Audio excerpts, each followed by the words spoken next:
一幅一幅作品排开，艺术家潘朝森的画作构图简单，用色大胆，但画中人物却有个共通点，都是闭着眼睛，没有嘴巴。有嘴巴的女人太唠叨了，开玩笑啦。戏谑玩笑背后，其实是一段人生磨难。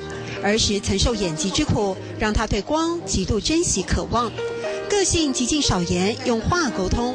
而画廊老板兼好友就成了他的发言人。因为当你眼睛看不到的时候，当然内心的世界比较丰富一点。可是当你眼睛好了以后呢，就发现这个世界更美丽。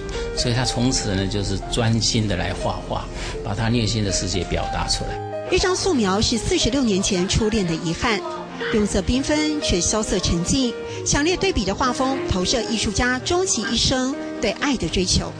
想要完成这个不可能的爱，所以艺术是那么样的可爱，可以让自己不能达成的任务，也在画面上可以满足他自己不能得到的。一笔一画一色一生，苍苍白发在彩色却宁静的画海中踏染岁月。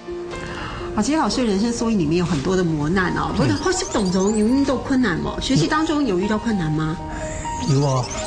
唔过本来见来见用。老师说有哦，唔过本来见来见用有，但是让我越挫越勇，对不对？越挫越勇。每个人都有情感的追求，一段错过的爱情，求之不得，所以苦。